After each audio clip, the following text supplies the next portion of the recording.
कि हमें आने वाले 1000 वर्षों के लिए भारत की नींव मजबूत करनी है।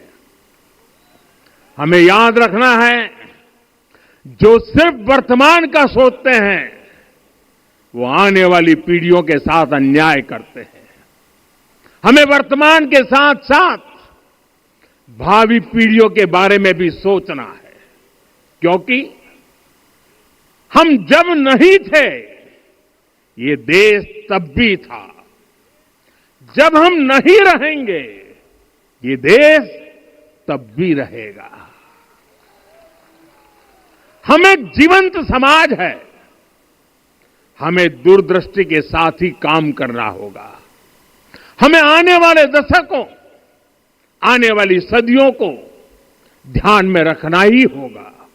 और साथियों, इसके लिए भी हमें प्रभु राम से सीखना होगा। हमें उनके व्यक्तित्व को समझना होगा, हमें उनके व्यवहार को आत्मसात करना होगा।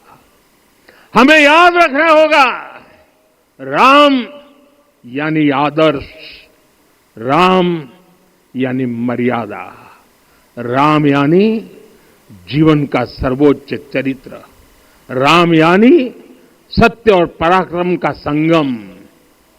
दिव्य गुणे शक्र समो रामः सत्य पराक्रमः। राम यानी धर्म पथ पर चलने वाला व्यक्तित्व। रामः सत्पुरुषो लोके सत्यः सत्यपरायणः। राम यानी जनता के सुख को सर्वोपरि रखना, प्रजा सुखत्वे चंद्रस्य। राम यानी धर्म और क्षमा का दरिया। वसुधाया क्षमा गुणे है। राम यानी ज्ञान और विवेक की पराकाष्ठा। बुद्धया बृहस्पते तुल्य। राम यानी कोमलता में दृढ़ता। मृदु पूर्वज भाषते।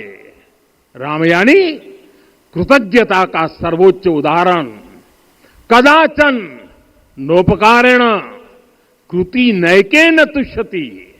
राम यानी श्रेष्ठ संगति का चयन। शीला वृद्धे ज्ञान वृद्धे वयोवृद्धे च सज्जनै। राम यानी विनम्रता में महाबल। वीर्यवान च वीर्येण महता स्वेन विस्मितः। राम यानी सत्य का अडिग संकल्प।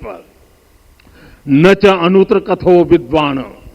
राम यानी जागरूक, अनुशासित और निष्कपट मन। निस्तिंद्र अपम्रत च स्वदोष परदोषवित। साथियों, राम सिर्फ एक व्यक्ति नहीं, राम एक मूल्य है, एक मर्यादा है, एक दिशा है। अगर भारत को साल 2047 तक विकसित बनाना है, अगर समाज को सामर्थ्यवान बनाना है, तो हमें अपने भीतर राम को जगाना होगा। हमें अपने भीतर के राम की प्राण प्रतिष्ठा करनी होगी। और इस संकल्प के लिए आज से बेहतर दिन और क्या हो सकता